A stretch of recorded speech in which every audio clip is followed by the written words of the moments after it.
ब्रिटिशांनी व्यवस्थितरित्या भारतावर सबज्युगेशन लादलं. ब्रिटिशांनी व्यवस्थितरित्या भारतामध्ये अशी व्यवस्था निर्माण केली जेणेकरून भारताची आत्मप्रतिष्ठा संपेल, जेणेकरून भारताचं स्वावलंबित्व संपेल, जेणेकरून भारताचं वीरत्व संपेल. मी भारतीयांना मानसिक, शारीरिक, आर्थिक आणि राजकीयरित्या तुम्हाला गुलाम करता येईल. जर का तुम्ही आजही पाश्चात्य शिक्षण पद्धती बघितल्या, ज्याला आम्ही पुन्हा 7 वर्षाशी जोडू, तर या शिक्षण पद्धती फार स्कूल बेस्ड आहेत, ज्याच्यावर राज्याचं नियंत्रण आहे. राज्याने सिलेबस बदलवला, राज्यांनी परीक्षा पद्धती बदलवली की शाळा बदलतात. फॉर एक्झाम्पल, मेकॉलेनी फार एक विशिष्ट वाक्य म्हटले जातं की आम्हाला एक अशी पिढी निर्माण करायची आहे जी हाडामासांनी भारतीय असेल पण विचारांनी इंग्रज असेल. की पाश्चात्य ज्ञान पद्धती या विषयाला फक्त संकुचित पद्धतीने बघतात, त्यांचा आर्थिक आणि नैतिक यांचा संबंध नसतो. पाश्चात्य जगताची श्रीमंती ही थर्ड वर्ल्ड, तृतीय जगताच्या गरिबावर आधारित आहे. जेवढं शोषण आफ्रिकेचं केलं जातंय किंवा दक्षिण अमेरिकेचं केलं जातंय किंवा आशियाचं केलं जातंय, यांच्या आधारावर पाश्चात्य जग श्रीमंत होत चाललेलं आहे. मॅकियावेलीचा भारतीय समतुल्य विचारवंत मानला जातो कौटिल्य. पण हाच कौटिल्य कधीही राजधर्माच्या समोर जाऊन राज्य करण्यासाठी प्रवृत्त करत नाही राजाला. मागच्या 70, 75, 100, 200 वर्षांमध्ये कोणती जाती नष्ट झालेली आहे? कोणतीच नाही. याचा अर्थ जर का ते शाश्वत असेल तर त्या जाती व्यवस्थेचं शोषक स्वरूप संपवून त्याला निरंतर ठेवणं हे अधिक योग्य अप्रोच नसू शकतं का? पाश्चात्य राष्ट्रांनी गांधींचा अभ्यास केलाय, बुद्धांचा अभ्यास केलाय, पण गांधी आणि बुद्धांच्या व्यतिरिक्त आमच्याकडे संतांची पूर्ण साखळी आहे ज्यांचा वापर आम्हाला करता येऊ शकतो. ती विचारांची पूर्ण एक परंपरा आहे ज्याचा वापर आम्हाला वैश्विक पातळीवर करता येऊ शकतो. हिंदवी साम्राज्य स्थापित करणाऱ्या छत्रपतींच्या शासन व्यवस्थेला देखील फक्त हिंदू शासन व्यवस्था म्हणता येणार नाही, ती एक समावेशक शासन व्यवस्था होतीच की. त्यांच्यामध्ये देखील अनेक मुसलमानांनी आपलं योगदान दिलेलं आहे. भारतीय ज्ञान परंपरेमध्ये विज्ञान, तार्किकता आणि आधुनिकता त्यांना किती महत्व दिलेलं आहे? हा विषय दुसऱ्या वेगळ्या पद्धतीने तुम्हाला सांगतो.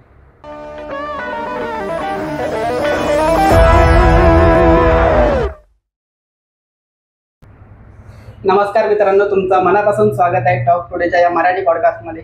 आज आपण अत्यंत महत्त्वाच्या विषयावर चर्चा करणार आहोत, तो म्हणजे भारतीय ज्ञान परंपरा आणि त्याची प्रासंगिकता.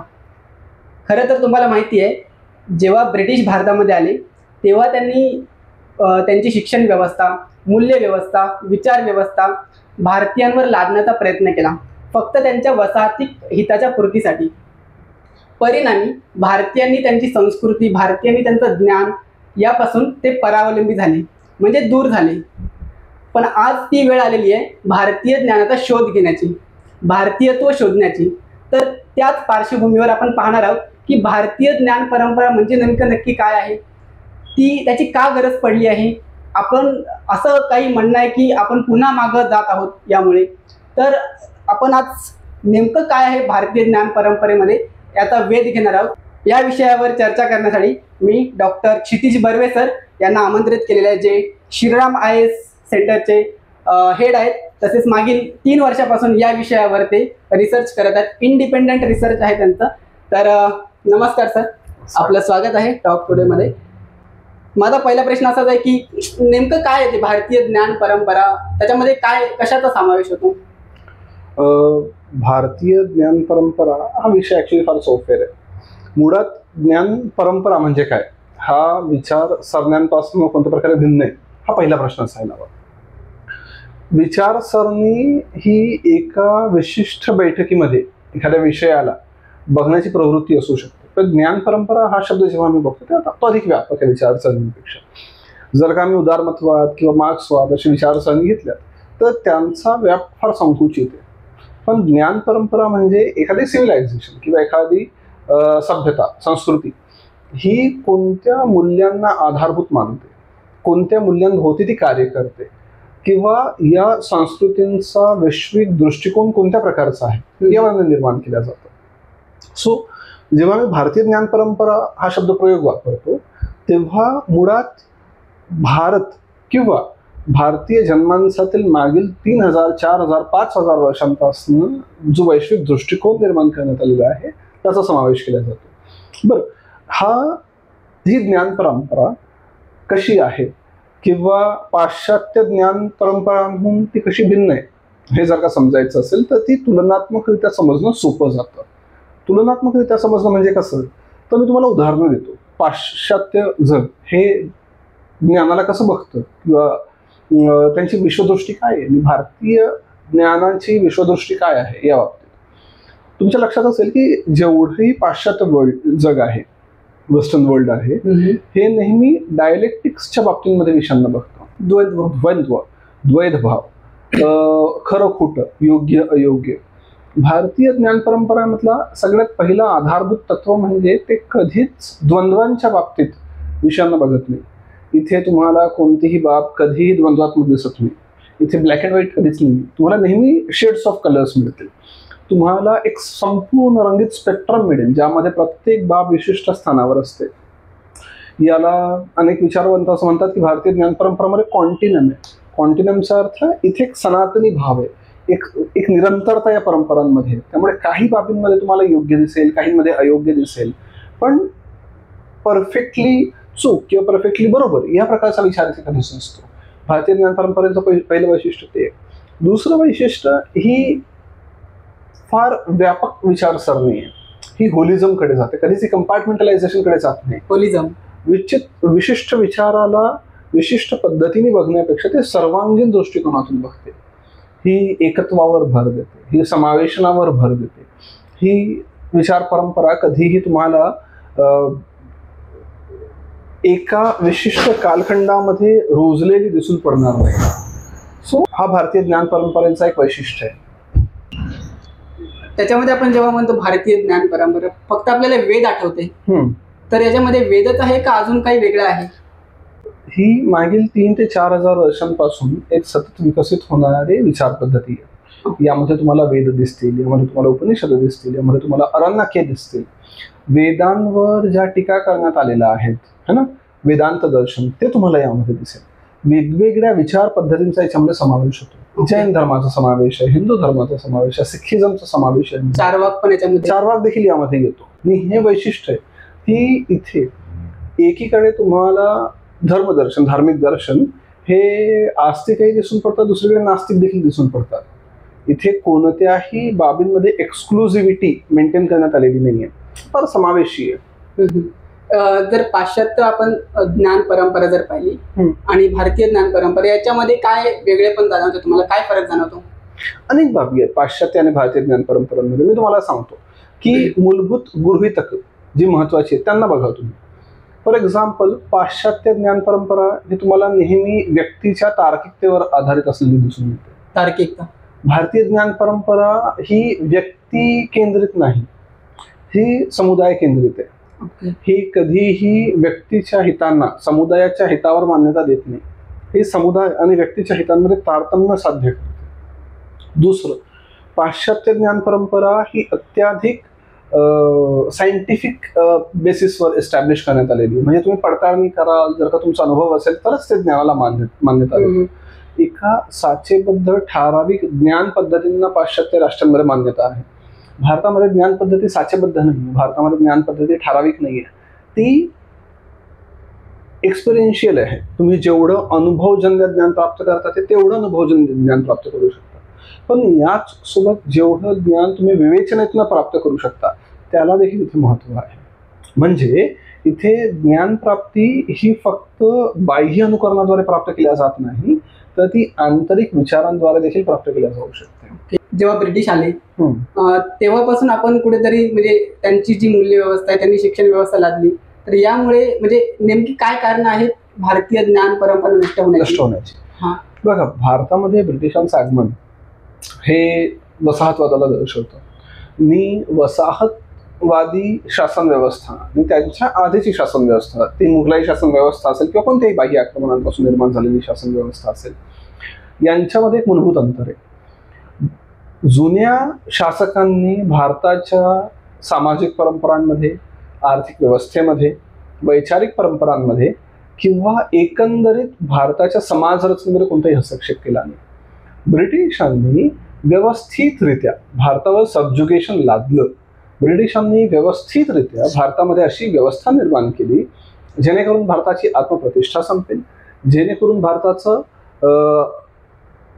स्वावलंबित्व संपेल, जेणेकरून भारताचं वीरत्व संपेल आणि भारतीयांना मानसिक, शारीरिक, आर्थिक आणि राजकीयरित्या तुम्हाला गुलाम करता येईल.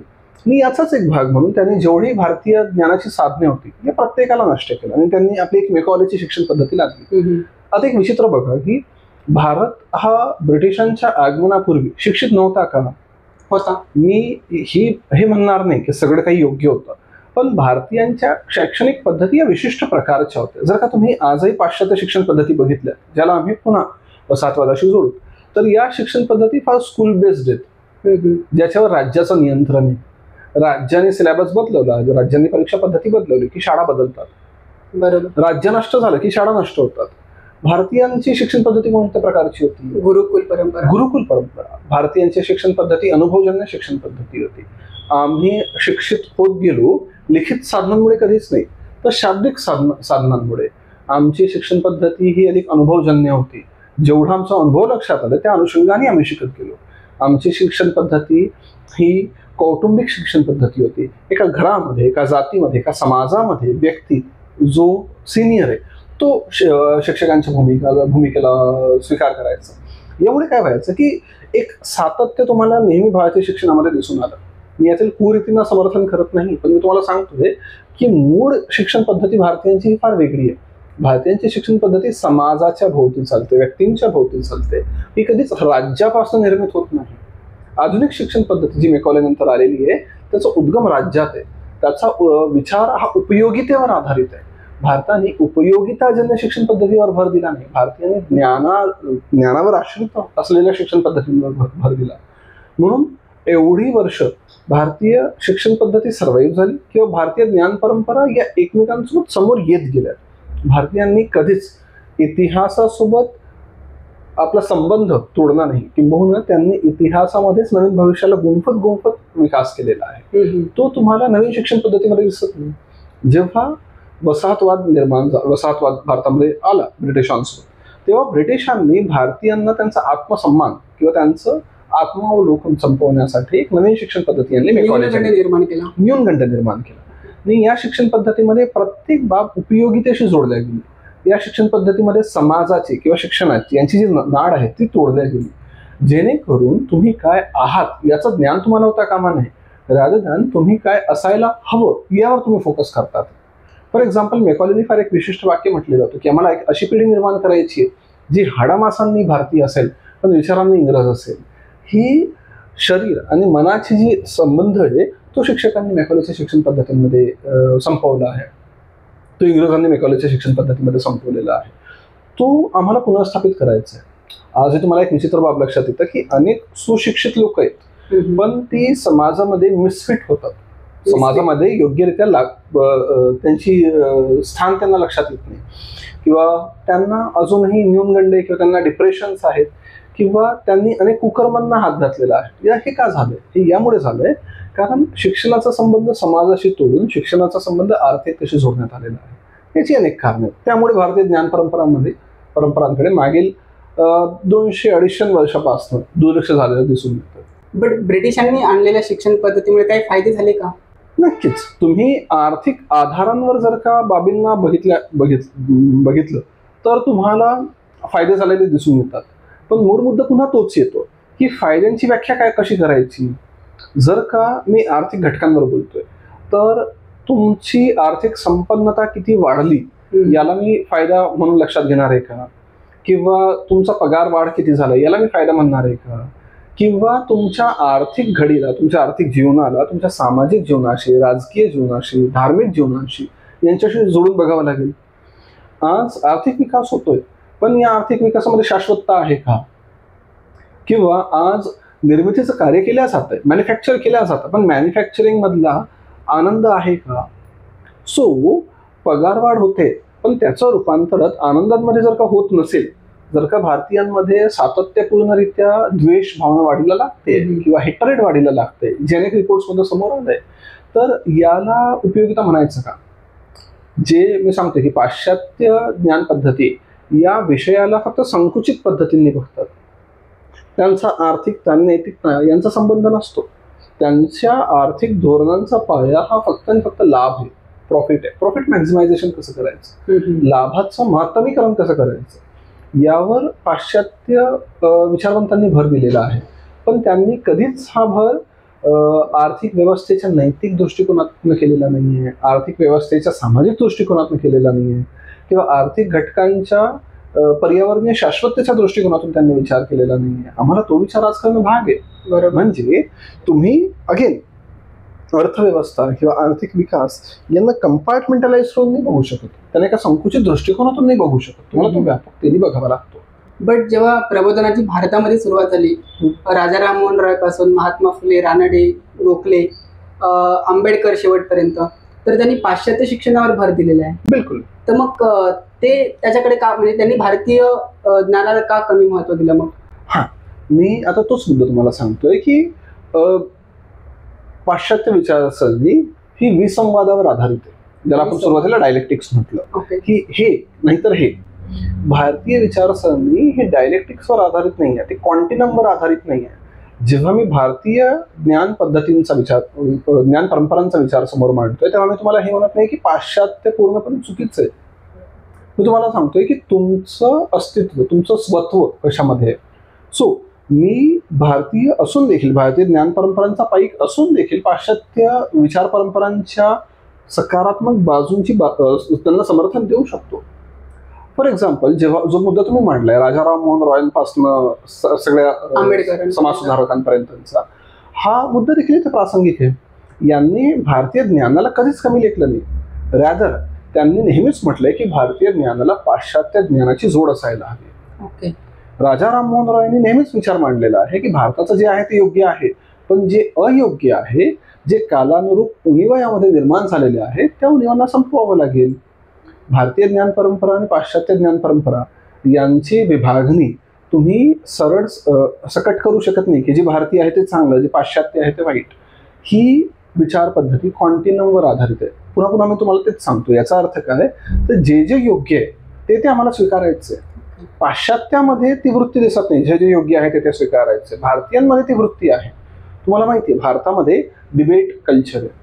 भारतामध्ये व्यवस्था आहे की आम्ही एकमेकांशी तर्क करतो, या तर्कामध्ये जो तर्क योग्य असेल तो तर्क जिंकतो. पण याचा अर्थ असा नाही की दुसरा तर्क चुकीचा आहे. आमचा प्रयत्न हा ज्ञानाच्या सर्चला, म्हणजे सर्च ऑफ नॉलेजकडे प्रेरित आहे, rather than the reading of knowledge. For example, तुम्ही नेहमी बघितलं असेल की पाश्चात्य ज्ञान परंपरा किंवा अब्रामिक रिलिजन्समध्ये, जुदाइझममध्ये, इस्लाममध्ये, ख्रिश्चॅनिटीमध्ये तुम्हाला एकल व्यवस्था दिसून येते. एकेश्वरवाद, एक होली बुक, तुमचा एक पवित्र ग्रंथ असतो आणि त्या पवित्र ग्रंथाचं तुम्ही पाईक झालात की तुमचं एक दिवस कयामत येतं, सल्वेशन येतं, ज्या दिवशी तुम्हाला जजमेंट होतं की तुम्ही कोणत्या पद्धतीने योग्य जीवन जगलायत किंवा नाही. भारतामध्ये एकेश्वरवाद नाही. भारतामध्ये एक प्रमुख होली ग्रंथ, पवित्र ग्रंथ नाही आमच्याकडे.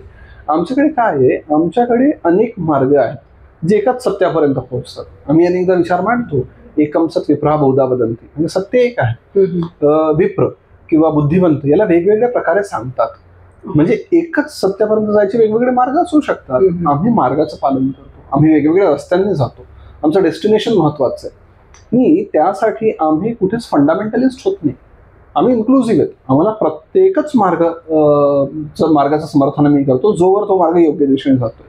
पण पाश्चात्य राष्ट्रांमध्ये हे होत नाही. त्यामुळे हा जो विचार आहे की पाश्चात्य की भारतीय, मुद्दा तो महत्वाचा नाही. मुद्दा हा महत्वाचा आहे की ज्ञानार्जन कसं करायचं. सर्व समाज सुधारकांनी भारतीय ज्ञान परंपरेसोबत ज्या ज्या योग्य बाबी पाश्चात्यांमध्ये आहे त्याचं समर्थन केलेलं आहे. त्यांनी भारतीयांना कधीही कमी लेखलेलं नाही. भारतीय ज्ञान नष्ट होण्यामागे अजून एक कारण म्हणता येईल का, की विशिष्ट वर्गाचं आणि विशिष्ट भाषेचं याच्यावर वर्चस्व होतं. परिणामी म्हणजे अनेक वर्ण व्यवस्था भारतामध्ये होती. खालील 3 वर्णांना ऍक्सेस नव्हता त्याचा, बरोबर, आणि पाश्चात्य ज्ञानाचा ऍक्सेस त्यांच्याकडे होता. त्याच्यामुळे कदाचित भारतीय ज्ञान नष्ट झालं असेल. भारतीय ज्ञान नष्ट झालं या मताशी मी सहमत नाहीये. भारतीय ज्ञानाला त्यामुळे ठेस पोहोचली का याला मी मान्य करेन.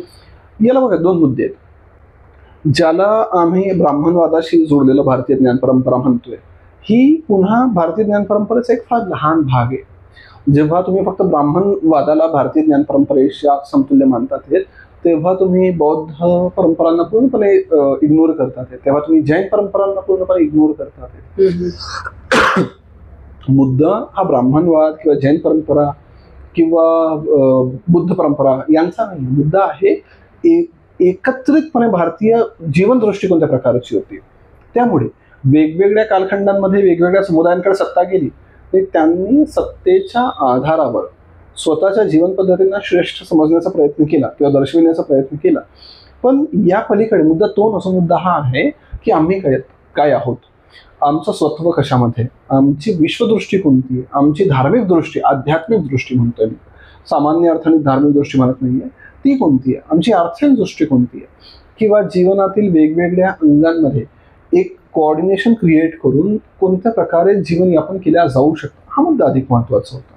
सो कालानुरूप याच्यामध्ये अनेक उणिवा आल्यात.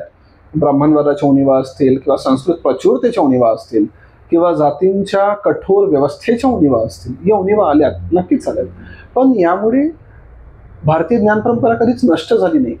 भारतीय ज्ञान परंपरा या अजूनही तेवढ्याच जिवंत आहेत. त्यांना पुन्हा पुनर्जीवित करण्याची जी गरज आहे ती आता येऊन पडलेली आहे बिकॉज ऑफ ग्लोबलायझेशन किंवा कोलोनियलिझम. बट का प्रासंगिक आहे भारतीय ज्ञान, का गरज पडली आपल्याला पुन्हा तिकडे जाण्याची? पहिला मुद्दा, आम्ही पुन्हा मागे जात नाहीये. आम्ही जीवनाचा एक व्यापक, सर्वांगीण, समावेशक, शाश्वत दृष्टिकोन स्थापित करण्याचा प्रयत्न करतोय. याची अनेक कारण आहेत. पहिलं कारण, जी पाश्चात्य ज्ञान परंपरांमध्ये तुम्हाला द्वैधता दिसते ती भारतीय ज्ञान परंपरांमध्ये नाही. आणि या द्वैधतेमुळे तुम्हाला अनेक सामाजिक कुरीती किंवा आर्थिक कुरीती निर्माण झालेल्या दिसतात. फॉर एक्झाम्पल, जेव्हा तुम्ही आर्थिक जगतामध्ये बघता तर वर्तमान कालखंडामध्ये प्रॉफिट मॅक्झिमायझेशन किंवा नफा महत्तमीकरण यावर सर्वाधिक भर दिलेला आहे. बरोबर. आर्थिक बाबींमध्ये नैतिक दृष्टिकोनाला शून्यत्व प्राप्त झालेलं आहे. आर्थिक बाबींमध्ये शाश्वततेच्या दृष्टिकोनाला शून्यत्व प्राप्त झालेलं आहे. एन्व्हायरमेंटल डिग्रेडेशनच्या आधारावर आर्थिक विकास साध्य केला जातोय. हे काही निरंतर चालणार नाही. दुसरीकडे तुमचा आर्थिक विकास, तुमचं प्रॉफिट मॅक्झिमायझेशन हा मानवी मूल्यांच्या आधारावर देखील केला जातोय. फॉर एक्झाम्पल, तुम्ही ऐकलं असेल एक विचार की पाश्चात्य जगताची श्रीमंती ही थर्ड वर्ल्ड, तृतीय जगताच्या गरिबावर आधारित आहे. ओके. जेवढं शोषण आफ्रिकेचं केलं जातंय किंवा दक्षिण अमेरिकेचं केलं जातंय किंवा आशियाचं केलं जातंय, यांच्या आधारावर पाश्चात्य जग श्रीमंत होत चाललेला आहे. हा विचार देखील तेवढाच योग्य आहे. पण इथे पुन्हा तोच भाग आहे, हे कुणाला माहिती नाही, हा विचार कुणाला माहिती नाही, अशातला भाग नाहीये. पण आम्ही त्या स्वीकार केलेला आहे की काही लोकांच्या जीवितांच्या किमतींवर आम्ही स्वतःची श्रीमंती साध्य करू शकतो. हा विचार योग्य नव्हे. याला समावेशक करावा लागेल, याला शाश्वत करावं लागेल. मी हे समावेशकता, शाश्वतता तुम्हाला भारतीय ज्ञान परंपरांमध्ये दिसेल. राजकीय पातळीवर जर का तुम्ही बघितलं तर अनेक युद्धांची जेवढी व्यवस्था निर्माण झालेली आहे, ते युद्ध रशिया युक्रेन का असेना किंवा इराण अमेरिका का असेना किंवा कोणत्याही प्रकारचं का असेना, हा सगळा युद्ध एक एक्सक्लुझिव्हिस्ट फिलॉसॉफीजमुळे निर्माण झालेला आहे की आमचं जे आहे ते सर्वोत्तम. मी त्या सर्वोत्तमाचं आरोपण अन्य संस्कृतींवर करण्यात यावं, त्या मूल्यव्यवस्थांचं आरोपण अन्य संस्कृतींवर करण्यात यावं, यामुळे ही युद्ध निर्माण होतात. ही प्लुरलिझमच्या रिजेक्शनची कारणं आहेत, ही शांततेच्या रिजेक्शनची कारणं आहेत, ही नैतिकतेऐवजी डॉमिनन्सवर आधारित, प्रभुत्वावर आधारित राजकारणामुळे निर्माण झालेली युद्ध आहेत. हे युद्ध तुम्हाला भारतामध्ये दिसत नाहीत. भारतामध्ये कधीही राजकारण हे प्रभुत्वावर आधारित नव्हतं. म्हणजे तुम्हाला मी विचित्र एक्झाम्पल सांगतो. मॅकियावेलीचा भारतीय समतुल्य विचारवंत मानला जातो कौटिल्य. पण हाच कौटिल्य कधीही राजधर्माच्या समोर जाऊन राज्य करण्यासाठी प्रवृत्त करत नाही राजाला. हा नेहमी राजावर राजधर्माची मर्यादा मांडतो. ही राजधर्माची मर्यादा किंवा धर्मशास्त्राची मर्यादा तुम्हाला पाश्चात्य राष्ट्रांमध्ये दिसून पडत नाही. म्हणजे आमचा जो क्रूरतम विचारवंत आहे तो देखील धर्माला पाईक मानतो, तो देखील धर्माचा पाईक आहे.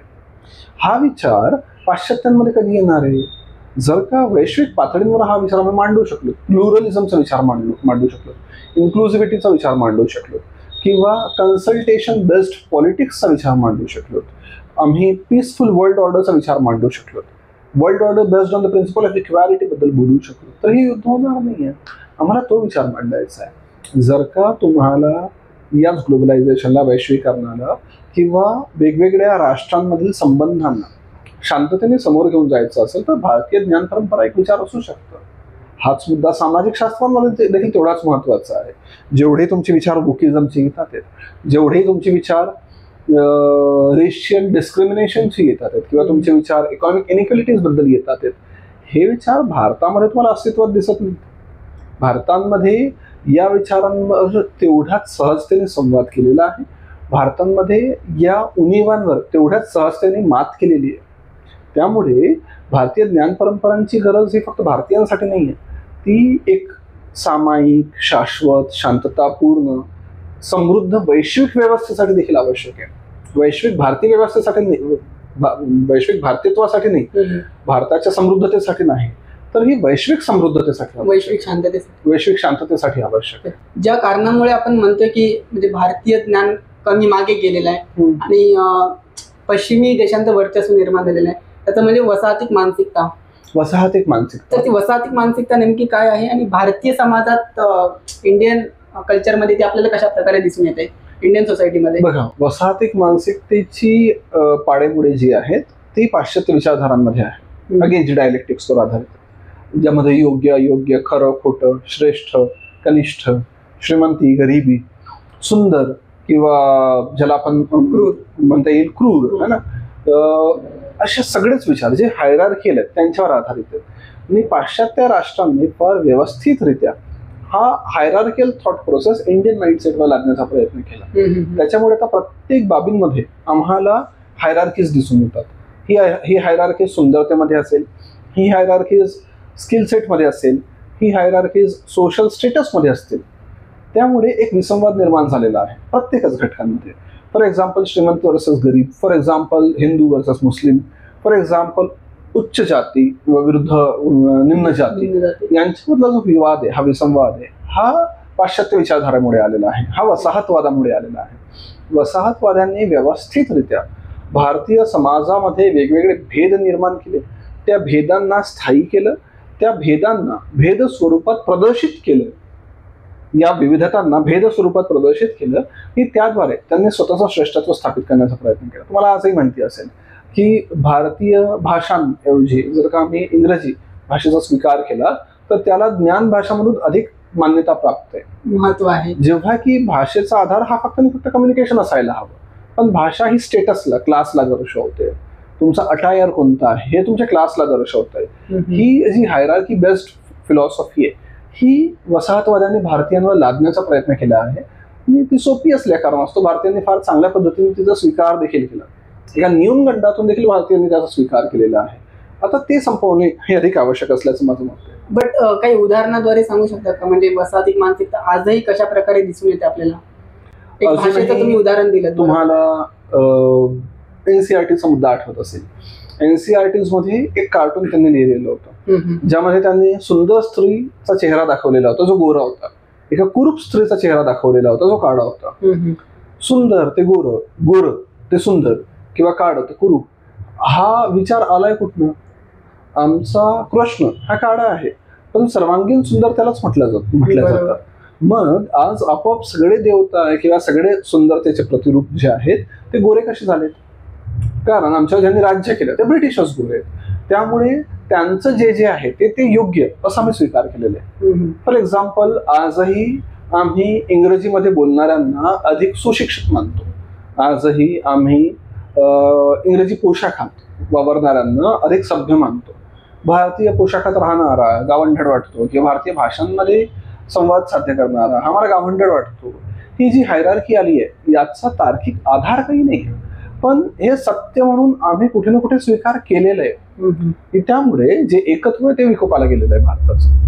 इथे आम्हाला ते बदलावं लागेल. बट तुम्ही जी म्हणले की हायरार्की जी त्यांनी आपल्या इथे आणलेली आहे ती हायरार्की त्यांच्या येण्याच्या अगोदर पण होती ना, म्हणजे जसं वर्ण व्यवस्था असेल, जाती व्यवस्था असेल, पुरुष सत्ताक व्यवस्था असेल, ही पण एक हायरार्की होती ना.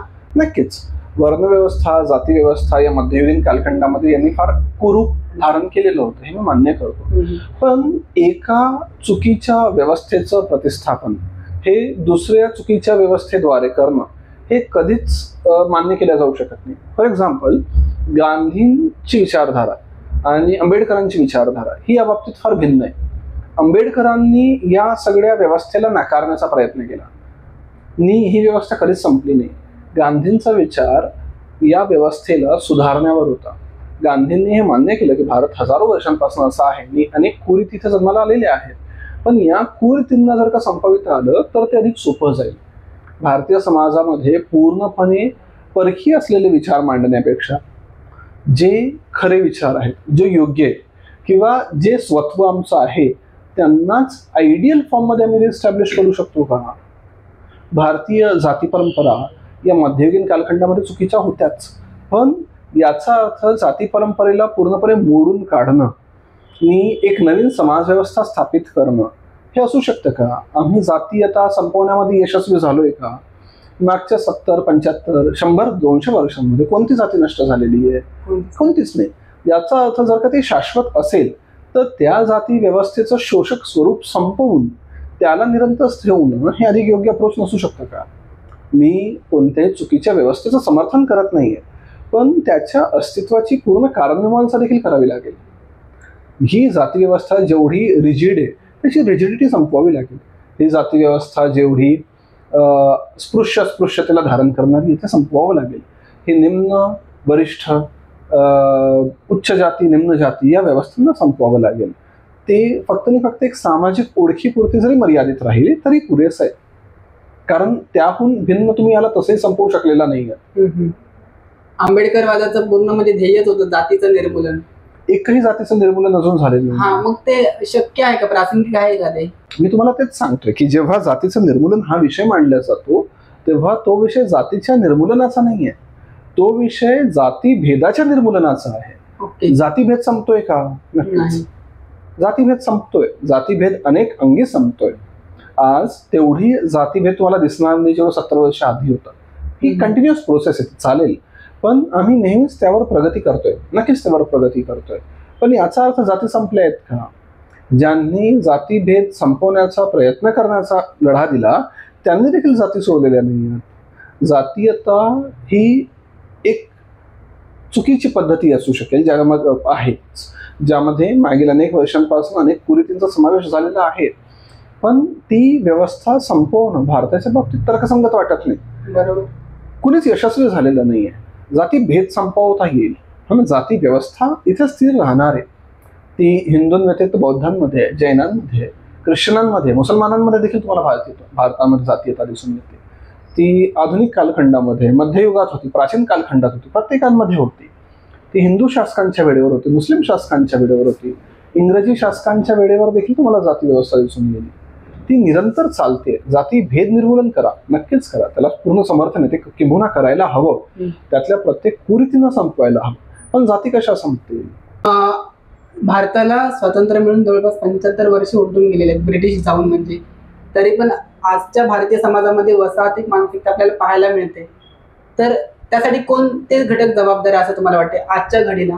वसाहतवाद हा अनेक टप्प्यांमध्ये विकसित झालेला आहे. ओके.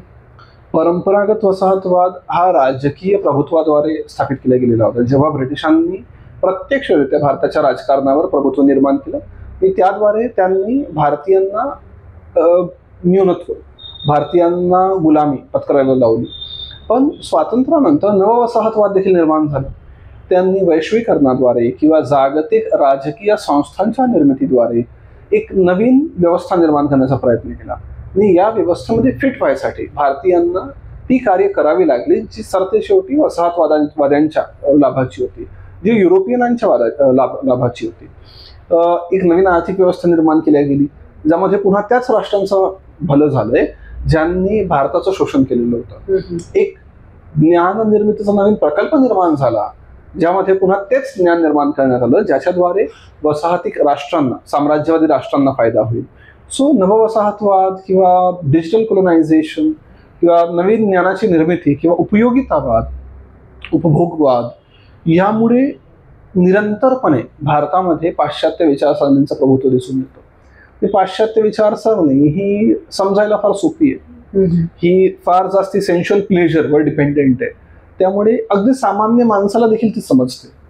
त्यामुळे त्यांचं आकर्षण हे राहणारच आहे. पण पाश्चात्य सेन्सुअल प्लेजरवर बेस्ड असलेली विचारसरणी ही किती शाश्वत आहे हा प्रश्न आहे. वोकिझम हा पण एक वसाहती मानसिकतेचाच प्रकार आहे असं वाटते का? वोकिझम हा वेगवेगळ्या अर्थाने बघितला जाणारा शब्द आहे. वर्तमान वोकिझम किंवा वोकिझम 1960-70च्या दरम्यान जो आलेला आहे हा या वेगवेगळे विचार आहेत. 1960-70च्या दशकांमध्ये जेव्हा वोक किंवा जागरूक हा शब्दप्रयोग वापरण्यात आला तेव्हा हा शब्दप्रयोग त्या लोकांसाठी करण्यात आला ज्यांना सामाजिक अन्याय किंवा लैंगिक अन्याय, gender biasness, economic biasness, social biasness या सगळ्यांच्या प्रती जे इनलाइटेंड लोक आहेत त्यांचं आंदोलन होतं. तेव्हा त्यांनी नेहमीच शोषितांचं समर्थन केलं. त्यांनी नेहमीच त्या जनतेचं समर्थन केलं जी तळागाळातील होती. आजच्या घडीला वोकिझम हे फार रूपात तुम्हाला समोर आलेलं दिसून येतं. आज हे कॉमन सेन्स बेस्ड पॉलिटिक्स वर भर देताना तुम्हाला दिसून येतं. इथे फक्त आणि फक्त जे साधारणपणे समजते, जे मॉब्सला समजते, जे मासेसला समजते त्यांना वोक या अर्थाने समोर मांडण्याचा प्रयत्न केला जातो. जर का इनलाइटमेंटची जागा हे कॉमन सेन्स घेणार असेल तर समाज हा फार काही प्रगत होऊ शकत नाही. वोकिझमच्या नावाखाली तुम्हाला मोबोक्रेसी स्थापित होताना दिसून येते. आणि अनेकदा वोकिझम हा एक कारण आहे ज्याच्यामुळे आम्हाला नवीन फॅसिस्ट फोर्सेस जे आहेत ते ताकद धारण करताना दिसतात. कशा प्रकारे ते? जे युरोपमध्ये सध्या घडीला सुरू आहे किंवा जे नॉर्थ अमेरिकेमध्ये सुरू आहे, जिथे ट्रम्प सारख्या लोकांनी कॉमन सेन्स बेस्ड पॉलिटिक्सचा आधार घेत सत्ता प्राप्त केलेली आहे, हा वोकिझमच्या आधारावरच वोकिझमचा एक प्रकार तुम्हाला दिसून येतो. जेंडर डिबेट्स मध्ये जेंडर एक्सेसेस जे केल्या जातात 23+ जेंडर्स, प्रत्येकाची आपापली आयडेंटिटी, प्रत्येकाच्या वेगवेगळ्या आयडेंटिटीज, प्रत्येक व्यक्ती स्वतःला वेगवेगळ्या स्वरूपांमध्ये प्रदर्शित करतोय, प्रत्येकच व्यक्ती फक्त कॉमन सेन्सवर बोलतोय किंवा प्रत्येकच व्यक्ती फक्त गिल्ट कॉन्शियसनेसच्या आधारावर ज्ञान निर्मिती करतोय, याला समर्थन देता येणार नाहीये. तुमच्या ज्ञानाच्या कक्षा या तार्किकतेवर आधारित असायला हव्या. तुमच्या ज्ञानाच्या कक्षा अनुभवावर आधारित असायला हव्या. त्या शाश्वततेवर आधारित असायला हव्यात. या बाबी वोकिझममध्ये दिसून पडत नाहीत. आता तुम्ही मगाशी म्हटल्याप्रमाणे आपल्याला भारतीय ज्ञानाकडे जाण्याची गरज आहे. निर्वसाहती, डिकोलोनाइज माइंड हा त्यासाठी शब्द वापरला जातो. तर विचाराचे निर्वसाहतीकरण म्हणजे नेमकं काय आहे? वसाहतवादाने एक अशी राजकीय, सामाजिक, आर्थिक, शैक्षणिक व्यवस्था निर्माण केली ज्यामुळे वसाहतवाद्यांचं, साम्राज्यवाद्यांचा हित साध्य होईल. जसं आपण बोललो की मॅकॉलेच्या शिक्षण पद्धतींमुळे अशी स्किलफुल लोक निर्माण झाली जी हाडामासानी भारतीय होती पण विचारांनी युरोपियन होती, ब्रिटिशर्स होती. त्यांनी तीच कार्य केली जी ब्रिटिशांच्या आर्थिक, सामाजिक, राजकीय हितांना प्राधान्य देतील. सो यांच्यावर वसाहतवाद्यांचा मानसिक पगडा होता. जेव्हा मी विचारांचं निर्वसाहतीकरण असा विचार मांडतो तेव्हा आम्ही त्या आयडिओलॉजिकल अपॅरेटसला रिजेक्ट करतो ज्याद्वारे आम्हाला फक्त आणि फक्त युरोपियन किंवा साम्राज्यवादी राष्ट्रांच्या हितांना प्राधान्य देणाऱ्या शैक्षणिक व्यवस्थेला मान्य करायला लावण्यात आलेला होता. आमचा विचार हा आहे की भारतीयांना भारतासाठी काय योग्य आहे हा विचार समोर मांडावा आणि भारतासाठी काय योग्य आहे हा विचार ब्रिटिशांसाठी काय योग्य आहे या विचाराहून भिन्न आहे. कारण आमचा मूळ विचार हा समावेशक आहे, आमचा मूळ विचार हा वैश्विक आहे. त्यामुळे जेव्हा मी भारताबद्दल बोलतो तेव्हा मी वैश्विक व्यवस्थेबद्दल बोलतोय, वैश्विक शांततेबद्दल बोलतोय, वैश्विक शाश्वततेबद्दल बोलतोय, आर्थिक असमानतेच्या विरुद्ध आम्ही विचार मांडतोय, नैतिकतेच्या पक्षांमध्ये विचार मांडतोय. हा विचार जर का आम्ही मांडू शकलो आणि प्रत्येक व्यक्तीला शैक्षणिक दृष्टिकोनातून किंवा विचारधारांच्या दृष्टिकोनातून आम्ही जर का हा समजवण्याचा प्रयत्न करू शकलो की काय योग्य आहे काय अयोग्य आहे, व्यक्तीच्या नाही तर समाजाच्या हितामध्ये, राष्ट्राच्या नाही तर विश्वाच्या हितामध्ये, तर आम्ही त्याला विचारांचं निर्वसाहतीकरण म्हणू शकतो. याच डिकोलोनायझिंग माइंडसाठी या प्रोसेसमध्ये आपल्याला काय काय बदल करणं अपेक्षित आहे, कोणत्या पातळीवर प्रयत्न करणं अपेक्षित आहे? पहिलं, जेवढे आयडिओलॉजिकल अपॅरेटस वेस्टने डेव्हलप केलेले आहेत, ज्यामध्ये प्रत्येक विषयाकडे बघण्याचा फक्त एक विशिष्ट दृष्टिकोन पुस्तकांच्या आधारावर शिकवला जातो, तो आम्हाला रिजेक्ट करावा लागेल. आमचं ज्ञान अनुभवजन्य असावं लागेल पहिलं. दुसरं, आमच्या ज्ञानाचं समाजशास्त्र जे सोशलॉजी ऑफ नॉलेज, याला आम्हाला रिजेक्ट करावं लागेल. प्रत्येकच विचार परंपरा हे विशिष्ट वर्गाच्या हितांना समोर ठेवून निर्माण केल्या जाते. फॉर एक्झाम्पल, मार्क्सवाद तुम्हाला हा नेहमी गरिबांच्या हितांमध्ये दिसून येतं. फॉर एक्झाम्पल, भांडवलशाही हे तुम्हाला नेहमी श्रीमंतांच्या हितांमध्ये दिसून येते. हे ज्ञानाचं समाजशास्त्र आहे, ज्ञानाची सामाजिक बाजू आहे, त्याला आम्हाला रिजेक्ट करावं लागेल. ज्ञानाची शाश्वत बाजू आम्हाला तपासावी लागेल. असं ज्ञान आम्हाला बघावं लागेल जे सगळ्या समाजाच्या लाभासाठी आहे. यामध्ये अनेक तडजोडी आम्हाला कराव्या लागतील. आम्हाला अनेक जागांवर स्वतःचे हित बाजूला ठेवावे लागतील. पण जर का तुम्हाला एक समृद्ध, समावेशक, शांततावादी विश्व निर्माण करायचं असेल तर हे करणं आवश्यक आहे. शैक्षणिक आणि म्हणजे सरकारी पातळीवर काही कोणते प्रयत्न करणे अपेक्षित? मागील काही वर्षांपासून भारतीय ज्ञान परंपरेच्या रिसर्चसाठी भारत शासन हे अनेक फंड्स रिलीज करते, ज्यामध्ये कॉन्फरन्सेस ऑर्गनाईज केल्या जाते, ज्यामध्ये लिटरेचर डेव्हलप केल्या जाते, ज्यामध्ये डिबेट्स ऑर्गनाईज केल्या जाते की what is India. What is India हा जो डिबेट आहे, हा डिबेट भारतीय ज्ञान परंपरेच्या शोधासाठी फार महत्वाचा विषय असू शकतो. किंवा कारण जेव्हा आम्ही भारतीय असा शब्दप्रयोग वापरतोय तेव्हा एक संकुचित भारत अपेक्षित नाहीये. भारत हा इथल्या प्रत्येक गावांमध्ये वसतो आणि या लाखो खेड्यांमध्ये वसणारा भारत जो आहे तो वेगवेगळा असू शकतो. त्यामुळे जेव्हा यांच्यामध्ये संवाद निर्माण होईल, जेव्हा यांच्यामध्ये शक्ती, सामर्थ्य निर्माण होईल, जेव्हा ज्ञान यांच्या पारंपरिक पृष्ठभूमीतून समोर येईल, तेव्हा भारतीय ज्ञान परंपरा विकसित केल्या जाऊ शकतात. ट्रॅडिशनल नॉलेजला आम्ही अप्रिसिएट करतोय, आम्ही स्थानिक भाषांना मान्यता देतोय, आम्ही स्थानिक ज्ञान परंपरांना स्वीकार करण्याचा प्रयत्न करतोय, त्याला डॉक्युमेंट करायचा प्रयत्न करतोय. यांच्यामध्ये संवादासाठी national conferences, international conferences organise केल्या जातात. या बाबी भारतीय ज्ञानाच्या समृद्धीकरणासाठी आवश्यक आहेत. भारतीय ज्ञान परंपरेमध्ये विज्ञान, तार्किकता आणि आधुनिकता त्यांना किती महत्व दिलेलं आहे? हा विषय दुसऱ्या वेगळ्या पद्धतीने तुम्हाला सांगतो की जेव्हा आम्ही फिलॉसॉफी, सायन्स, रॅशनलिझम, स्पिरिच्युअलिझम अशा विषयांची मांडणी करतो, तेव्हा ही मांडणीच मूळतः डायलेक्टिक्स गाइडेड असते. कारण सुरुवातीला आम्ही बोलताना एक शब्दप्रयोग वापरला होता की पाश्चात्य राष्ट्रांनी प्रत्येक विषयाचं कंपार्टमेंटलायझेशन केलं, म्हणजे प्रत्येक व्यक्तीचं कंपार्टमेंटलायझेशन केलंय. सो विज्ञान वेगळं, धर्म वेगळा, अध्यात्म वेगळा, फिलॉसॉफीज वेगळी. हे कंपार्टमेंटलायझेशन तुम्हाला भारतामध्ये कधीच दिसून येत नाही. भारतामध्ये तुम्हाला प्रत्येक विषयाचे एकमेकांशी असलेली सांगड दिसून येते. फॉर एक्झाम्पल, इथे धर्म, अध्यात्म आणि विज्ञान या बाबी जीवन पद्धतीशी जोडलेल्या आहेत. आणि जीवन पद्धती कधीच अवैज्ञानिक नसते. कोणतीही अशी जीवन पद्धती जी तुमच्या जीविताच्या गुणवत्तेला हानी पोहोचवत असेल, त्या जीवन पद्धतीला जगातील कोणताही समाज मान्य करत नाही, कोणताही प्राणी मान्य करत नाही. त्यामुळे जीवन पद्धती प्रासंगिक असतेच, ती वैज्ञानिक असतेच. आणि भारतामध्ये तुम्हाला या सगळ्या बाबी एका जीवनामध्ये समाविष्ट केलेल्या दिसून येतात. तुम्हाला उदाहरण सांगतो मी. फॉर एक्झाम्पल, आयुर्वेद ही ट्रॅडिशनल जर का आम्ही बोलायला गेलो तर मेडिसिनल सायन्स आहे. पण या मेडिसिनल सायन्समध्ये स्पिरिच्युअल बाजू नाही आहे का? आहेच. त्यामध्ये मेडिटेशनचा भाग नाही आहे का, जो फिलॉसॉफीचा भाग येतो? आहेच. याचा अर्थ आम्ही कधीही शरीर, मन यांना वेगवेगळं लेखलं नाही. आम्ही कधीही सायन्स, विज्ञान, अध्यात्म यांना वेगवेगळं लेखलं नाही. किंबहुना या प्रत्येकाचं मूळ भारतामध्ये आहे. जेव्हा आम्ही न्याय दर्शन म्हणतो, जेव्हा आम्ही वैशेषिक दर्शन म्हणतो, जेव्हा कनाद ऋषी आपले विचार मांडतात, तेव्हा ते विज्ञानाचे विचार मांडत असतात.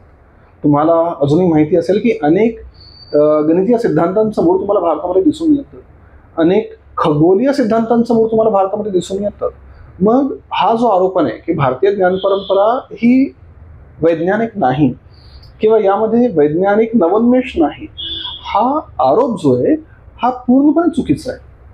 त्याचं कारण हे की पाश्चात्य राष्ट्रांनी नेहमी भारतामध्ये अध्यात्माला फक्त अध्यात्माच्या दृष्टिकोनातून बघितलेलं आहे. त्यांनी अध्यात्माची आणि विज्ञानाची सांगड घालताना भारतीयांना कधी बघितलेलं नाही आहे.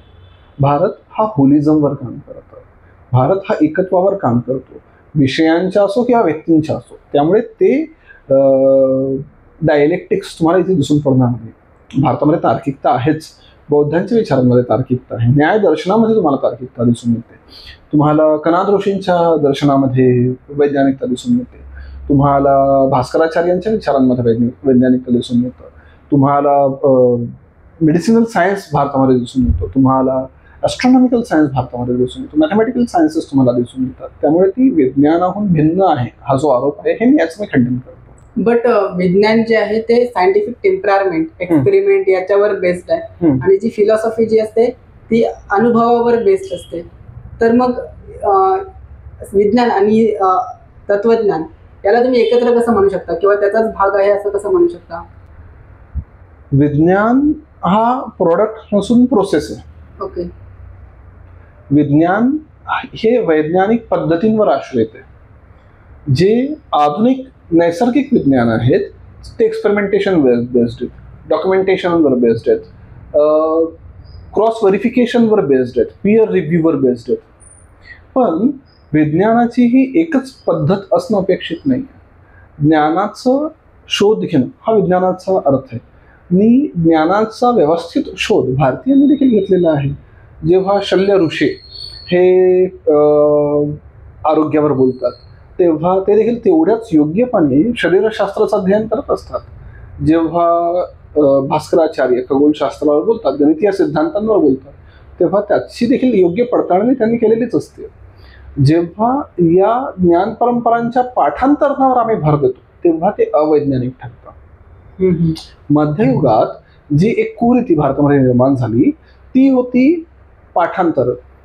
पाठांतर हा विज्ञानाचा असेना किंवा तर्कशास्त्राचं असेना किंवा तत्वज्ञानाचं का असेना, हे कधीही ज्ञानापर्यंत तुम्हाला नेऊ शकत नाही. बरोबर. तुम्हाला सरतेशेवटी त्याची विवेचना करणं आवश्यक आहे, त्यावर तर्क करणं आवश्यक आहे, त्यावर संवाद साधणं आवश्यक आहे. या रीती लोप पावल्यामुळे मध्ययुगात तुम्हाला भारतीय ज्ञान परंपरेचा लोप होताना दिसून येतो. पण याचा अर्थ भारतामध्ये भारतीय ज्ञान परंपरांमध्ये वैज्ञानिकतेचा अभाव आहे हे मी मान्य करू शकत नाही. तुम्हाला आयुर्वेदामध्ये दिसतं, तुम्हाला खगोलशास्त्रात दिसतं, गणितीय शास्त्रांमध्ये दिसून येतं, तुम्हाला वैज्ञानिक शास्त्रांमध्ये भारतीयांचं योगदान दिसून पडेल. विज्ञानमध्ये म्हणजे तुम्ही बोलले की विज्ञान science as a product process नाही, सायन्स ॲज अ प्रोडक्ट हे युरोपमध्ये आलेलं आहे. बरोबर. ठीक आहे. पण त्याची जी प्रोसेस आहे ती आपल्याला भारतीय ज्ञानामध्ये पाहायला मिळते. पण मग भारतामध्ये प्रोडक्ट का निर्माण झाले नाही? आपण जर उदाहरणार्थ पाहिलं तर आजचा जो मोबाईल आहे, टॅब आहे, इलेक्ट्रिसिटी आहे, हे सर्व आपल्याला वेस्ट कडून आलेले दिसते. ते भारतात का नाही निर्माण झालं? जर प्रोसेस ऑलरेडी भारतामध्ये असेल तर? बघा, ज्ञानार्जनाची पद्धती म्हणून विज्ञान, वैज्ञानिक शास्त्र, वैज्ञानिक दर्शन हे भारतामध्ये होतंच. पण मध्ययुगात याचा लोप झाला. मध्ययुगात अनेक कारणं असतील, ज्याच्यामध्ये आर्थिक कारणं होती, राजकीय कारणं होती, धार्मिक कारणं होती, सामाजिक कारणं होती. यामुळे भारतीय ज्ञान हे अन्वेषणापासून, इन्व्हेस्टिगेशनपासून, एक्सपेरिमेंटपासून संपलं आणि ते पाठांतरणावर भर आलं. जाती व्यवस्थेची प्रखरतेमुळे त्यामध्ये लोप झाला. आणि तुम्हाला आधुनिकतेची सुरुवात जेव्हा युरोपमध्ये होताना दिसून येते, त्याच वेळेवर भारतामध्ये वसाहतवादाची सुरुवात होताना दिसून येते. म्हणजे जेव्हा युरोपियन राष्ट्रे ही शैक्षणिक नवोन्मेष, वैज्ञानिक नवोन्मेषावर भर देत होती, त्याच वेळेवर भारतामध्ये गुलामी स्वीकार करण्यात आलेली होती. त्याच वेळेवर भारताच्या शिक्षण पद्धतींमध्ये बदल करण्यात आलेला दिसून येत होता. त्यामुळे दोघांच्या वैज्ञानिक प्रगतीचा आलेख हा समांतर असेल हे आवश्यक नाही आहे. मागच्या 300 वर्षांच्या सायंटिफिक रिव्हॉल्युशनमुळे पाश्चात्य राष्ट्रांमध्ये वैज्ञानिक प्रगती होताना दिसून आलेली आहे. पण हा सायंटिफिक रिव्हॉल्युशन मागल्या 70 वर्षांमध्ये भारतात देखील झालेला आहे. आणि आता भारत अधिक वेगाने पाश्चात्य राष्ट्रांशी स्पर्धा करताना दिसतोय. त्यामुळे हा प्रश्न फक्त भारतीय ज्ञान परंपरा विरुद्ध पाश्चात्य ज्ञान परंपरा असा नसून याचे राजकीय, आर्थिक आणि सामाजिक कांगोरे देखील आहेत, ज्याला आम्ही इग्नोर करता कामा नये, ज्याला आम्ही रिजेक्ट करता कामा नये. युरोपमध्ये जे सायंटिफिक रिव्हॉल्युशन झालेली आहे किंवा जे प्रोडक्ट निर्माण झालेले आहेत, तर म्हणजे असं म्हटलं जातं की त्यांनी भारतीय ज्ञानाचा शोध घेऊन, भारतीय ज्ञानाचा वापर करून ते वैज्ञानिक रिव्हॉल्युशन आणलेली आहे. काही अंशी खरं आहे, पण सांस्कृतिक महिमा मंडनासाठी याचा अधिक वापर केला जातो, ऐतिहासिक महिमा मंडनासाठी याचा अधिक वापर केला जातो. त्यामुळे तो मुद्दा सांभाळून आम्हाला इथे बोलावं लागेल. काही अंशी खरं आहे, म्हणजे तुम्हाला बायोपायरसी माहिती असेल. बायोपायरसी, बायोलॉजिकल रिसोर्सेस जे किंवा पारंपरिक ज्ञान भारतामध्ये होतं with respect to biological resources, याची चोरी करण्यात आली. त्याच्या आधारावर मेडिसिनल सायन्स डेव्हलप झालेत. पण पाश्चात्य राष्ट्रांनी अनेक नवीन इनोव्हेशन देखील केलेले आहेत, ज्याचं श्रेय त्यांना द्यावं लागेल. त्यामुळे भारताचं ते सगळंच योग्य, पाश्चात्यांचं ते सगळंच वाईट, किंवा पाश्चात्यांचं जे सगळं काही योग्य आहे त्याचं श्रेय भारताला जातं, असा मुद्दा हा फार जास्ती आंधळेपणाचा ठरेल. मला वाटत तो योग्य होईल. बट ते त्यांच्या जे वैज्ञानिक शोध वगैरे लागलेले आहेत ते त्याचा श्रेय फक्त स्वतःकडेच घेतात. हा, हे बायोपायरसीचा प्रकार आहेच. फॉर एक्झाम्पल, तुम्हाला सगळ्यात फेमस केस माहिती असेल, हळदीचा केस.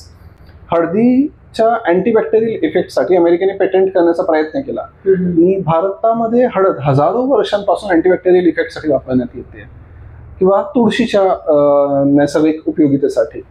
तर या बाबी बायोपायरसीमध्ये येतात. त्यांनी या ज्ञानाचा वापर प्रॉफिट मॅक्झिमायझेशनसाठी स्वतःकडे करण्याचा प्रयत्न केला. त्यांनी याच्यावर कॉपीराईट प्राप्त करण्याचा प्रयत्न केला, पेटंट प्राप्त करण्याचा प्रयत्न केला.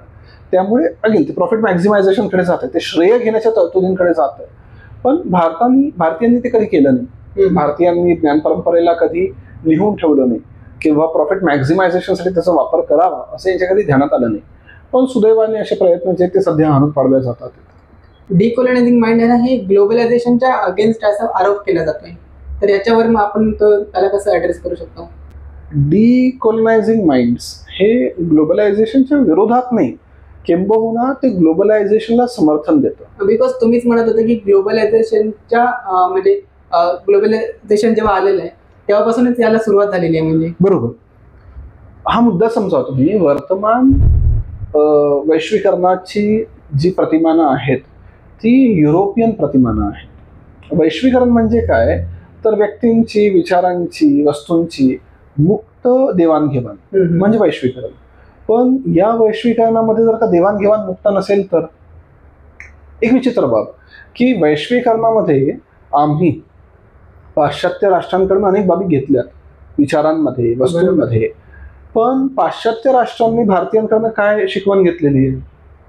पाश्चात्य राष्ट्रांनी तर हा जो free flow of people, information, product आहे हा युनिडायरेक्शनल आहे. पाश्चात्य राष्ट्रांकडून विकसनशील राष्ट्रांकडे हा फ्लो तुम्हाला अनइंटरप्टेड दिसून येतो. पण विकसनशील राष्ट्रांकडून पाश्चात्य राष्ट्रांकडे, विकसित राष्ट्रांकडे हा फ्लो तुम्हाला इंटरप्टेड दिसून येतो. त्यामुळे एक नवीन शब्द देखील आजकाल वापरण्यात येत आहे, ग्लोकलायझेशन. म्हणजे ग्लोबलनी लोकलला अफेक्ट करायचं आणि लोकलनी ग्लोबलला अफेक्ट करायचं. जेव्हा मी डिकोलोनायझिंग माइंड्स म्हणतोय तेव्हा मी हा विचार मांडतोय की ग्लोबलायझेशनचं हे भेदभावकारी प्रतिमान जे आहे, डिस्क्रिमिनेटरी मॉडेल जे आहे त्याला रिजेक्ट करण्यात यावं आणि त्याऐवजी वास्तविक मुक्त देवाणघेवाण व्हावी. जगाने देखील भारतीयांकडनं बाबी शिकाव्यात, त्यांनी विश्वदृष्टी शिकावी, त्यांनी योग कधीपर्यंत आम्ही मिरवायचा, योगा व्यतिरिक्त देखील त्यांनी बाबी शिकाव्यात, आयुर्वेद कधीपर्यंत मिळवायचा ते देखील त्यांनी शिकावं. पाश्चात्य राष्ट्रांनी गांधींचा अभ्यास केलाय, बुद्धांचा अभ्यास केलाय, पण गांधी आणि बुद्धांच्या व्यतिरिक्त आमच्याकडे संतांची पूर्ण साखळी आहे ज्यांचा वापर आम्हाला करता येऊ शकतो, किंवा विचारांची पूर्ण एक परंपरा आहे ज्याचा वापर आम्हाला वैश्विक पातळीवर करता येऊ शकतो. हे का करू नये? कारण ते पूर्णपणे मुक्त नाही आहे. आम्ही लहान लहान पाश्चात्य विचारवंतांचं अध्ययन केलंय, त्यांनी भारतीय विचारवंतांचं केलंय का, किंवा आम्ही ते प्रोजेक्ट करू शकलोय का?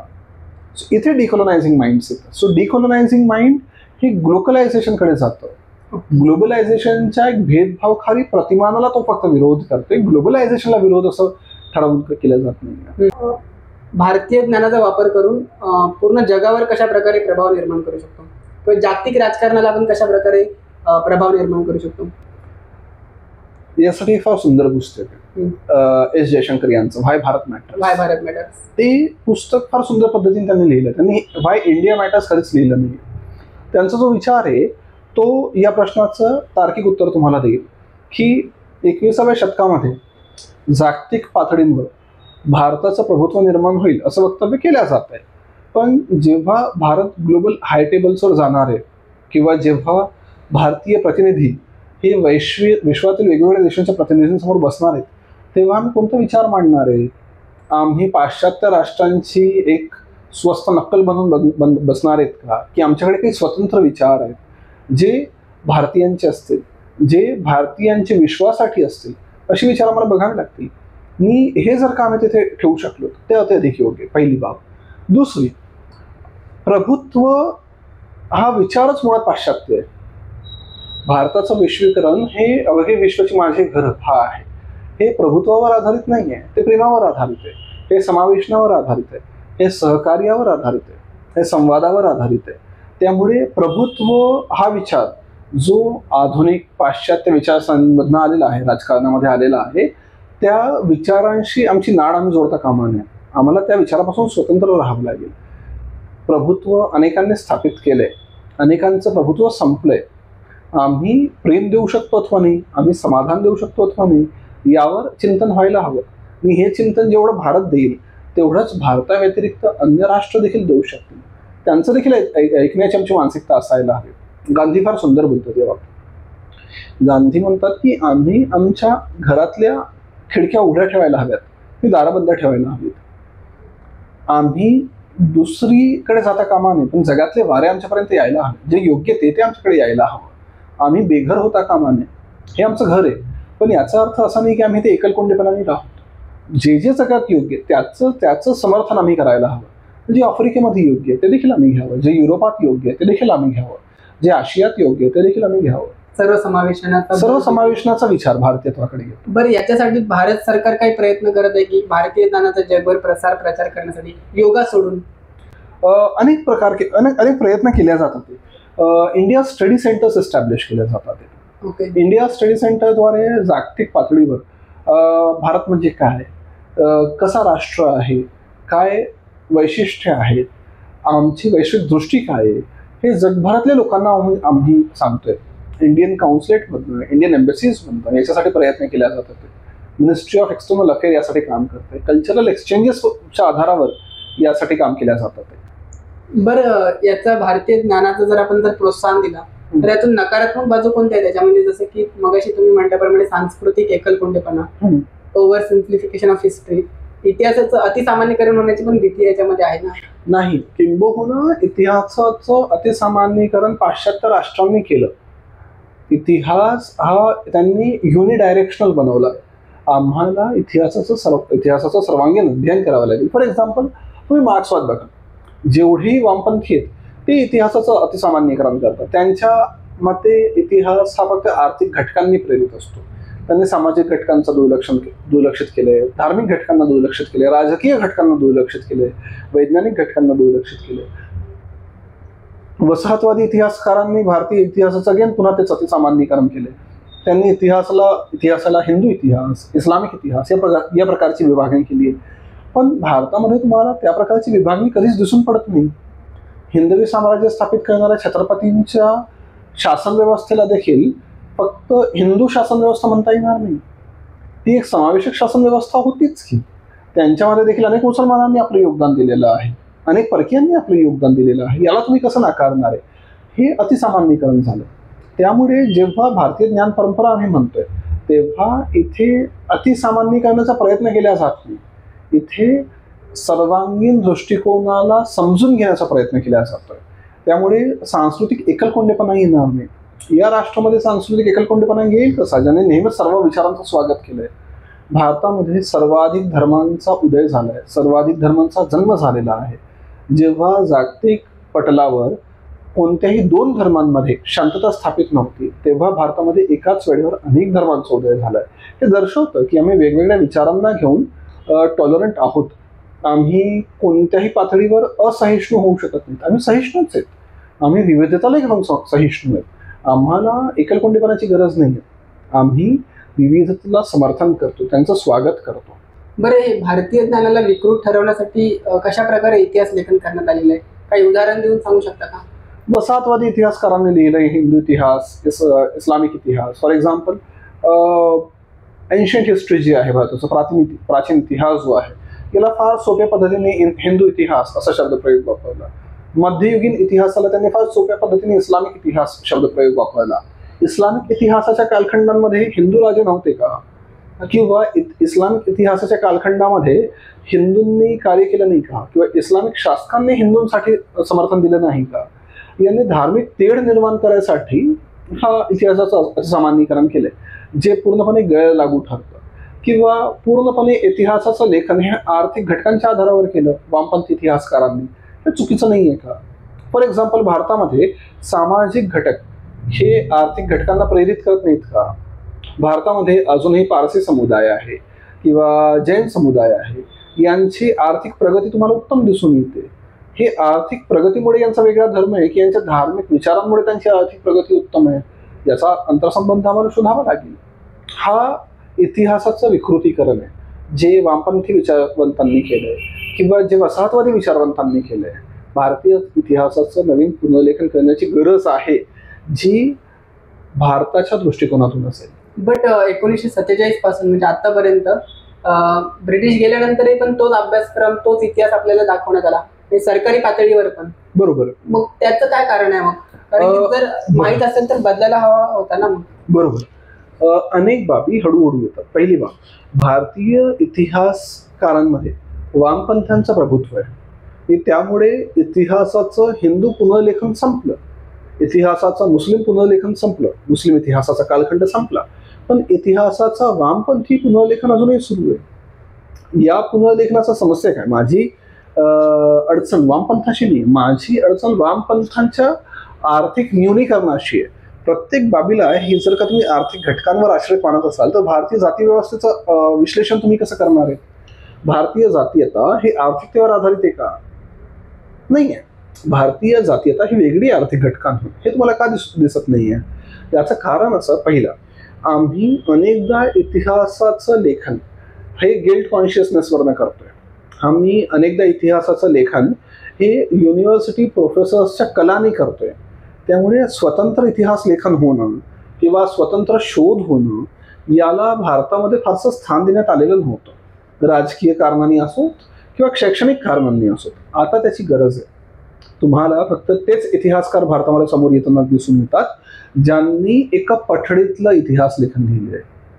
ज्यांनी पठडीच्या बाहेरचं इतिहास लेखन दिलेलं आहे त्यांना तुम्ही पूर्णपणे नाकारलेलं आहे. हे नाकारणं तुमच्या वैज्ञानिक पद्धतीनं शोभत नाही. संवाद इथे व्हायला हवा, जो संवाद पूर्णपणे न्यून झालेला आहे, संपलेला आहे. बट जेव्हा आपण म्हणतो की इतिहासाचं पुनर्लेखन व्हायला हवं, तर नेमकं त्याच्यामध्ये कशाचा समावेश करायला पाहिजे? मी म्हणतोय संवादाचं. मी वामपंथी इतिहास, डावा इतिहास, उजवा इतिहास, राष्ट्रवादी इतिहास, वसाहतवादी इतिहास यांचं समर्थन करत नाही. मी म्हणतोय वेगवेगळ्या विचारांमध्ये संवाद केला जाऊ शकतो का? हे भारतीयत्व आहे. वेगवेगळ्या विचारांना समावेशक करून वेगवेगळ्या समुदायांच्या विचारांचं समावेशन करून इतिहास लेखन केलं जाऊ शकतं का? भारतीय इतिहासामध्ये तुम्हाला दलितांच्या योगदानावर इतिहास लिहिताना दिसून येत नाही, लिहिलेला दिसून येत नाही. भारतीय इतिहासामध्ये तुम्हाला अनेक वर्गांच्या योगदानावर इतिहास लिहिलेला दिसून येत नाही. जर का भारतामध्येच हा इतिहास उत्तर भारतीयांच्या योगदानावर असेल, दक्षिण भारतीयांच्या योगदानाला नकारलेलं असेल तर त्याला आम्ही भारतीय म्हणू का? किंवा पूर्व भारताला नकारलेलं असेल तर त्याला आम्ही भारतीय म्हणू का?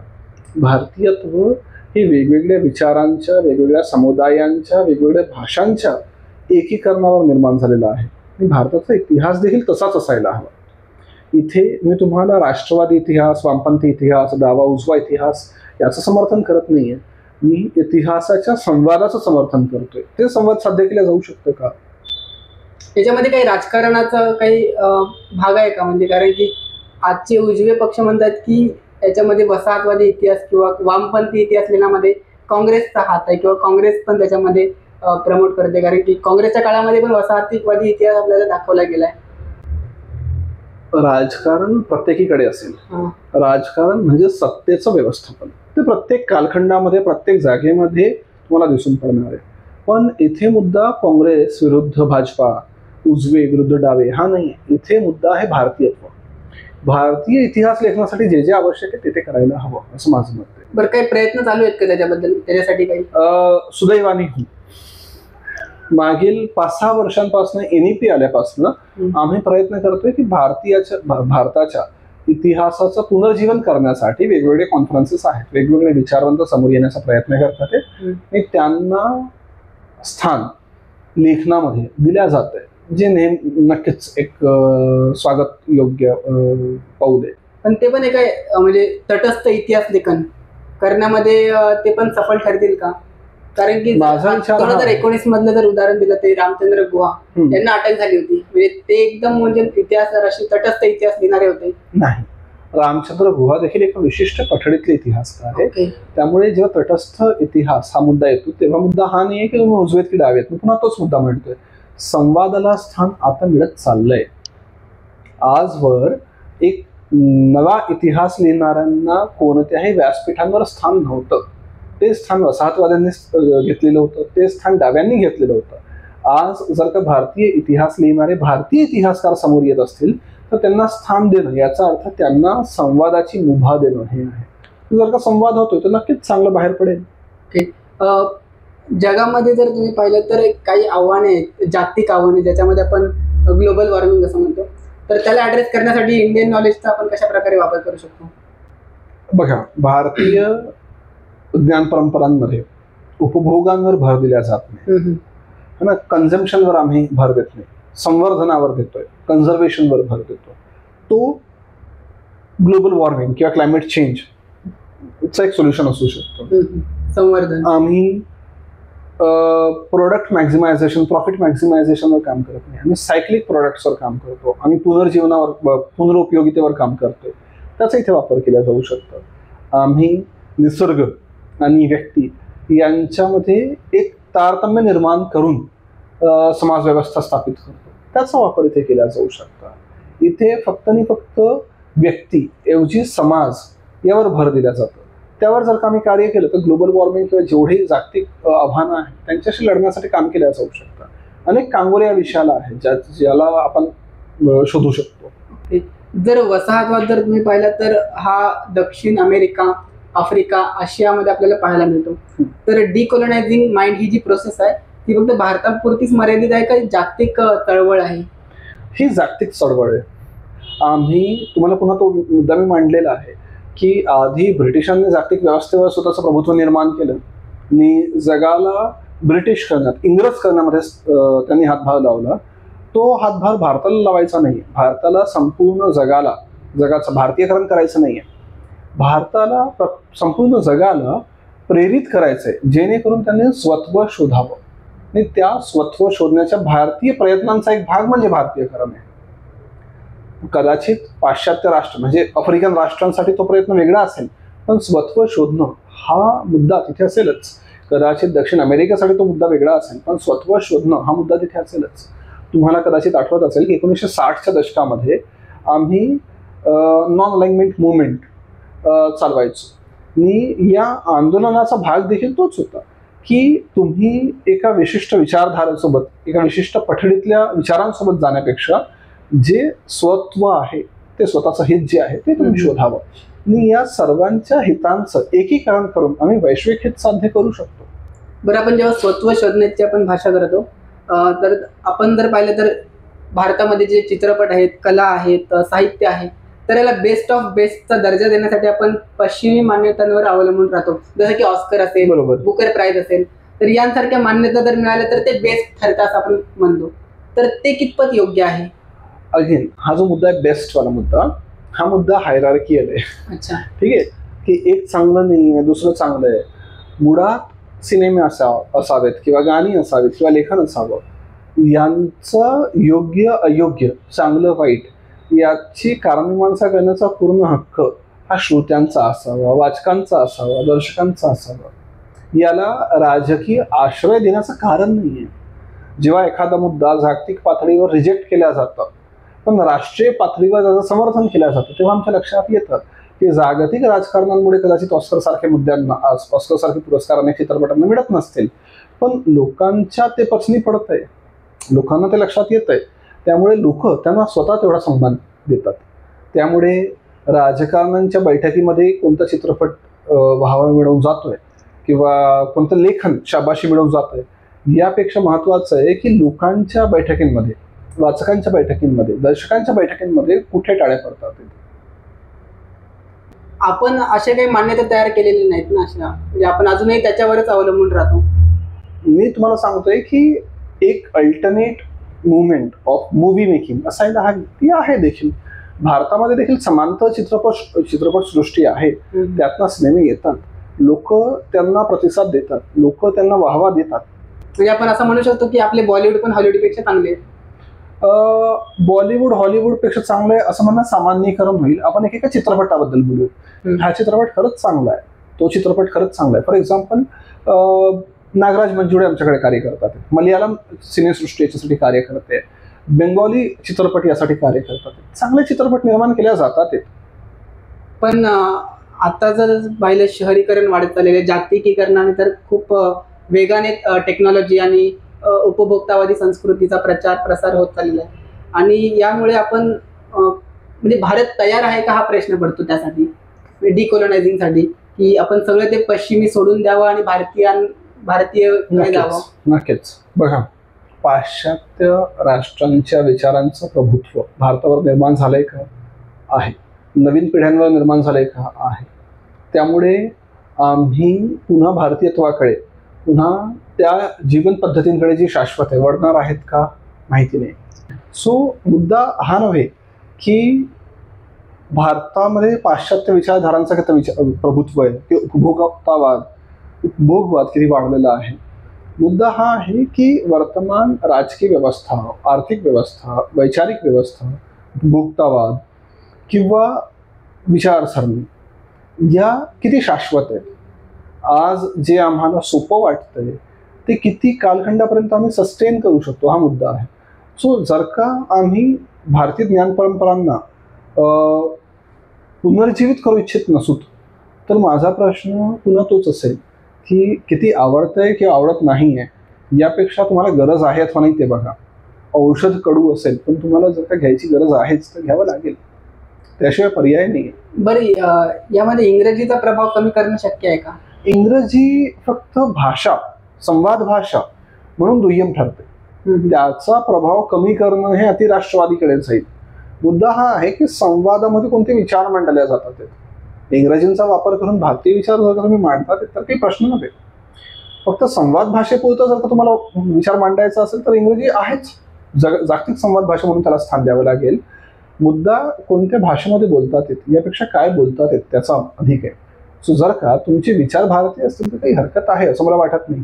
पण आपण असं करताना म्हणजे इंडियन नॉलेजकडे जाताना किंवा डिकोलोनायझिंग प्रोसेसचा अवलंब करताना राष्ट्रवादी राजकारण होताना पण दिसून येईल ना. म्हणजे असं की हिंदू राष्ट्रवाद आहे किंवा दक्षिण उत्तर भारत हा भेद आहे. नक्की आता पण आपल्याला पाहायला मिळते. म्हणजे स्टॅलिन जे आहेत तामिळनाडूचे मुख्यमंत्री, तर त्यांनी उत्तरेचं वर्चस्व झुगारून लावलेलं आहे. म्हणजे बरोबर, वर्चस्वाचं राजकारण हे भारतीयत्वाच्या राजकारणामध्ये येत नाही. भारतीयत्वाचं राजकारण हे राजधर्माचं राजकारण आहे ना. हे धर्मशास्त्राचं राजकारण आहे. हे नैतिकचं राजकारण आहे. नैतिक बुद्धी असणं हे भारतीयत्व दर्शवतं. हिंदीचं प्रभुत्व, हिंदूचं प्रभुत्व, द्रविडांचं प्रभुत्व, तमिळचं प्रभुत्व, हे प्रभुत्वाचं राजकारण पुन्हा पाश्चात्य राजकारणाचं भारतीय प्रतिरूप आहे. ओके, यामध्ये का करावं हा मुद्दा महत्वाचा नाहीच आहे, तो दुय्यम झालेला आहे. यामध्ये राजकारण्यांच्या नैतिकता, त्यांची कर्तव्य, त्यांचे दायित्व हा मुद्दा दुय्यम झालेला आहे. त्यांचे अधिकार, त्यांची सत्ता, त्यांची शक्ती हा मुद्दा प्रभावी आहे. त्यामुळे याला भारतीयत्वाचं राजकारण म्हणता येणार नाही. भारतीयत्वाचं राजकारण हे कधीही सत्तेवर आधारित नसेल, ते कर्तव्यांवरच आधारित असेल.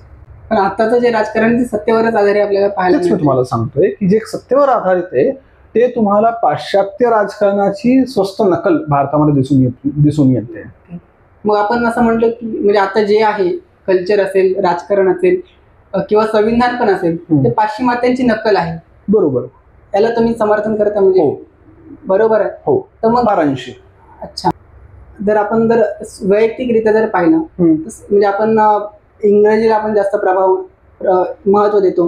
कपडे आपण ब्रिटिशर्स म्हणजे वेस्ट असेल, आपली लाईफस्टाईल, खाद्य संस्कृती, तर वैयक्तिकरित्या आपण कसं स्वतःला डिकोलोनाइज करू शकतो? वैयक्तिकरित्या स्वतःला डिकोलोनाइज करण्याचा अगदी याची सोपी पद्धती म्हणजे जेवढीही प्राधिकारांची रचना आहे त्याला नकारणं. तुम्ही शर्ट पॅन्ट घालतात येत किंवा धोती कुर्ता घालतात येत याच्याशी माझं देणं घेणं नाही. पण शर्ट पॅन्ट घालतात येत म्हणून तुम्ही श्रेष्ठ शिकलेले, किंवा धोतर घालतात येत म्हणून तुम्ही गावंढळ, ही जी प्राधिकारांची भाषा आहे याच्याशी मला प्रॉब्लेम. जर का तुम्ही इंग्रजीत बोलतात येत तर तुम्ही हुशार, मराठीत बोलतात येत तर तुम्ही गावंढळ, ही जी प्राधिकारांची रूपरेषा आहे याच्याशी मला माझं ऑब्जेक्शन आहे. त्यामुळे एखादा विचार हा योग्य आहे अयोग्य आहे हे स्वीकार करण्याआधी त्याचं अन्वेषण तुम्हाला करावं लागेल, त्याचं इन्व्हेस्टिगेशन तुम्हाला करावं लागेल, त्याची पडताळणी तुम्हाला करावी लागेल. जर पडताळणी योग्य नंतर तुम्हाला वाटतंय की प्रस्तुत विचार योग्य आहे तर त्याला स्वीकारा. पण फक्त आणि फक्त सत्तेचं मागोवा घेताना एखादा विचार योग्य वाटतोय म्हणून त्याचं जर का तुम्ही पालन करत असाल तर ते चुकीचं आहे. बरं, यामध्ये शिक्षण व्यवस्थेची काय भूमिका असायला पाहिजे? यामध्ये शिक्षण व्यवस्थेचीच भूमिका असायला हवी. कारण तुमची योग्य अयोग्याचे मापदंड, तुमचे खरे खोट्याचे मापदंड, तुम्ही विचार करण्याची पद्धती, ही सगळी शिक्षण व्यवस्थाच रुजवत असते. शिक्षण व्यवस्था जेवढी भारतीय होईल, शिक्षण व्यवस्था जेवढी कौटुंबिक होईल, जेवढी सामाजिक होईल, जेवढी ती उपयोगितेपासून स्वतंत्ररित्या समाजावर केंद्रित करेल स्वतःचं लक्ष, तेवढं आम्हाला उत्तम आहे. ओके, म्हणजे भारतीय ज्ञान परंपरा ही सर्व समावेशावर भर देते. हो. जागतिक शांतता, वैश्विक समृद्धी याच्यावर भर देणारी आहे. हो. म्हणजे याची खरंच खूप गरज आहे म्हणजे आजच्या काळामध्ये. आणि या विषयावर हा विषय म्हणजे एवढा महत्वाचा आहे की जर तुम्ही पाहिलं तर कोणीच बोलत नाही या विषयावर. हा टिप ऑफ आईसबर्ग आहे. मी तुम्हाला सांगतोय की यातल्या एकेका विषयावर अध्ययन करण्यासाठी आयुष्य अपुरं पडेल लोकांचं. तुम्ही पाश्चात्य विचारांवर मागील 300 वर्षांपासून अध्ययन करत होते. आम्हाला भारतीय विचारांवर अध्ययन करायला 30 वर्षांचा कालावधी देखील मिळत नाही आहे. सो त्याची तुलना सध्या परिस्थितीत करणं अशक्य आहे. पण संभावनांची तुलना आम्ही करू शकतो.